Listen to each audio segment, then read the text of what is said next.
Bonjour, morning brief du 5 février 2024. Alors la bourse de Tunis termine la semaine sur une note négative avec un Thun Index qui a accusé un repli hebdomadaire de 0,54%, creusant ses pertes annuelles à moins 4,27%. Alors, pour ce qui est des principaux écarts de la semaine, on a Bestis qui remonte de 15,1%, Assad reprend également 13,4%, 5,70% de hausse pour Eurocycle, mais qui reste sur une perte de presque 19% depuis le début de l'année. BH Leasing avance de 3,67%, 3,63% de hausse pour Sotuber. TLF a pris 2,94%, une progression de 2,92% pour Spedit. Bank qui monte de 1,76%, 1,19% de hausse pour Tijan Leasing et 0,94% et 0,84% de hausse également pour Sotetel. Pour ce qui est des principales baisses de la semaine, on a MG qui recule de 4,43%, NACL qui perd 4,32%.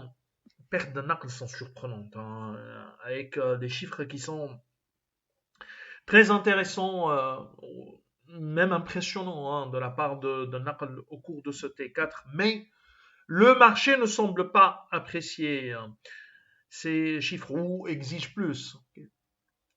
De la part de Knuckle Star qui dévisse de 3,33%, Apollina abandonne 3,07%, Delis Holding qui dévisse de 2,78%, 2,50% de perte pour Telnet, STB qui cède 1,76%, 1,44% de baisse pour UUB, 1,42% de repli pour BNA et SMBT qui lâche encore 1,4%. SMBT qui reste sur une perte de presque 10% depuis le début de l'année. Alors on a un BCT1 en ligne avec les attentes pour sa première réunion en 2024. Le Conseil de la Banque centrale a décidé de maintenir son taux directeur inchangé à 8%. Il s'agit vraisemblablement du dernier communiqué de la BCT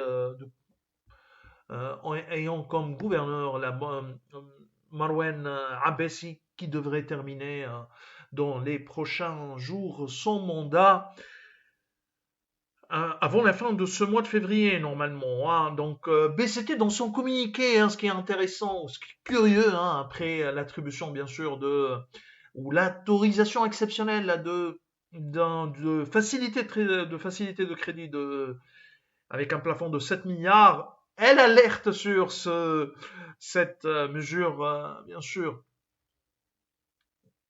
pour ceux qui s'intéressent à l'indépendance de la BCT. Le communiqué de BCT est plein de contradictions, à notre avis.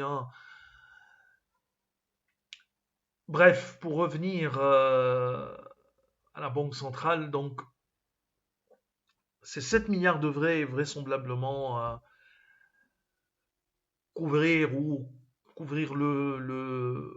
l'échéance de ce février, de ce mi-février, plus de 850 millions d'euros qui devraient être remboursés mi-février.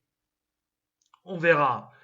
Il faudra également suivre de près le cours de change, c'est-à-dire le dinar face à l'euro, mais également par ricochet également face au dollar. Alors, c'est tout ce qu'on a pour ce matin. Nous vous remercions pour votre attention. On vous donne rendez-vous pour demain. Au revoir à demain.